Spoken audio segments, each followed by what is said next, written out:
ابھی تک اعلانیہ جو لوگوں کو دعوت نہیں دی ہے کہ صرف ایک حضرت خدیجہ الکبریٰ ایمان لے کر آئی ہیں اور سیدنا صدیق اکبر ایمان لے کر آ گئے اور اسی طریقے سے مولا کائنات ایمان لے کر آ گئے، تو حضور علیہ الصلوۃ والسلام کہیں بھی جاتے نا تو مولا کائنات ان کے ساتھ ساتھ جاتے۔ 10 سال کی عمر کا کیا بچہ ہوتا ہے مجھے بتائیں آپ؟ یہ 10 سال کی عمر تو وہ ہے کہ جب آپ انہیں اعلان نبوت کیا، ورنہ 10 سال سے حضور ان کی بچپن سے پرورش کر رہے تھے، 10 سال سے ان کی تربیت کر رہے تھے، تو وہ حضور علیہ الصلوۃ والسلام کے ساتھ اس طرح مانوس تھے کہ ایک لمحے کے لیے بھی ان سے جدا نہیں ہوتے تھے، نہ حضور علیہ السلام سے جدا ہوتے تھے نہ سیدہ خدیجہ الکبریٰ سے جدا ہوتے تھے۔ تو ایک دن مولا کائنات باہر گلی میں گھوم رہے تھے جیسے بچے گھومتے ہیں، تو انہوں نے دیکھا کہ حضور نبی علیہ الصلوۃ والسلام اور سیدہ خدیجہ الکبریٰ یہ خانہ کعبہ کی طرف جا رہے ہیں، تو آپ ان کے پیچھے پیچھے چل دیے۔ تو کہتے ہیں کہ انہوں نے دیکھا کہ سرکار دو عالم صلی اللہ علیہ وسلم خانہ کعبہ کے اندر گئے اور سیدہ خدیجہ الکبریٰ آپ کے ساتھ کھڑی تھیں، تو حضور علیہ الصلوۃ والسلام نے وہاں نماز ادا کی۔ پہلے اعلان نبوت کے بعد کیا کیا؟ نماز ادا کی۔ تو نماز آپ ادا کر رہے تھے تو مولا کائنات نے دیکھا کہ اس سے پہلے تو میں نے کبھی نہیں دیکھا کہ اس طرح جو وہ عبادت ہو رہی ہو۔ تو آپ جو ہے نا ابھی تک کوئی ان کو شعور ہی نہیں تھا، اور ابھی مطلب ہے کہ بچوں کی عمر تھی، تو آپ بھی ان کے ساتھ ساتھ گئے نا تو جا کے ساتھ کھڑے ہو گئے جیسے بچے کھڑے ہوتے ہیں۔ مولا کائنات جا کے ساتھ کھڑے، اور کمال کی بات دیکھیں کہ مولا کائنات حضور نماز پڑھ رہے ہیں، حضور نے پہلی نماز پڑھی تو مولا کائنات اس طرح ساتھ کھڑے ہیں جس طرح بچے کھڑے ہوتے ہیں، ان کو یہ نہیں پتا کہ کیا کر رہے ہیں، لیکن جا کے ساتھ کھڑے ہو گئے۔ حضور کھڑے ہوں تو مولا کائنات کھڑے ہو جائیں، حضور رکوع کریں تو ان کے ساتھ رکوع کریں، حضور سجدے میں جائیں تو ان کے ساتھ سجدے میں چلے جائیں۔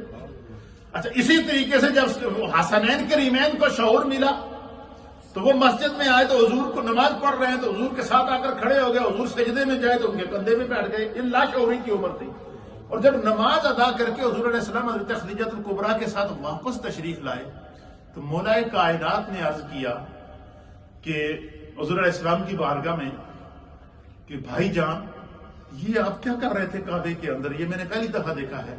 تو حضور علیہ السلام نے فرمایا کہ اللہ نے مجھے آخری نبی بنا کر بھیجا ہے اور میں نے اعلان نبوت اللہ کے حکم سے کر لیا ہے، تو یہ اللہ نے مجھ پر نماز فرض کی ہے جو میں ادا کر رہا تھا، تو میں تمہیں بھی اس کی دعوت دیتا ہوں۔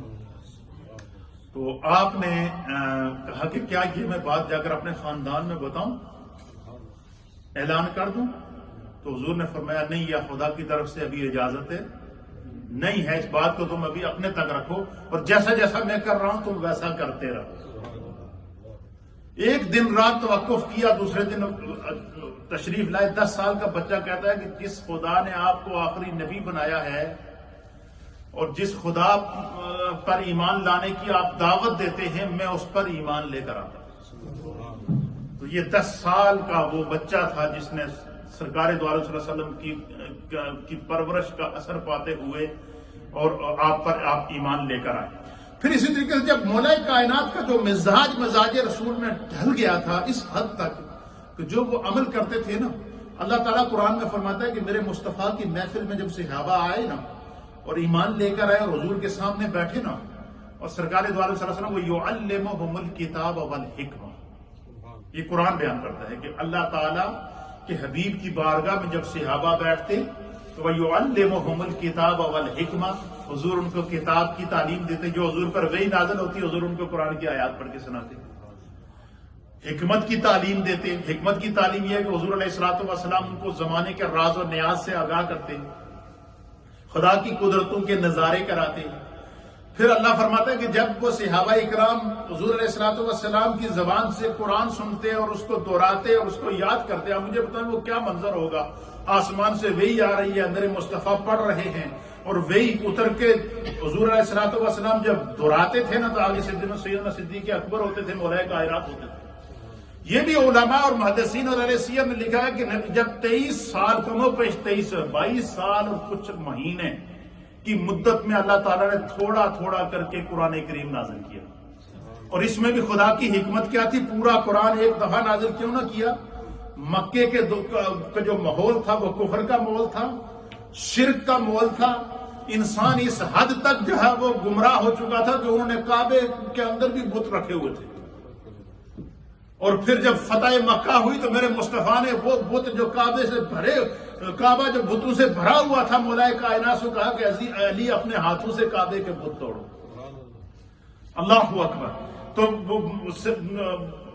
اللہ فرماتا ہے کہ میرے محبوب کی جب قرآن کی تعلیم دیتے وہی اترتی. جو بات میں آپ کو بتا رہا تھا وہ یہ کہ وہی نازل ہوتی تو حضور علیہ الصلوۃ والسلام اس وہی کو اپنے سینے پر اترنے کے بعد پھر صحابہ اکرام کو جب سناتے اس آگے صدیق اکبر موجود، وہ ان الفاظ کو یاد کر لیتے، مولائے کائنات موجود، وہ ان الفاظ کو یاد کر لیتے. اسی طریقے سے صحابہ اکرام ایمان لاتے رہے. مشکلات کا دور رہا. پہلے 3 سال تک حضور نے علانیہ تبلیغ نہیں کی.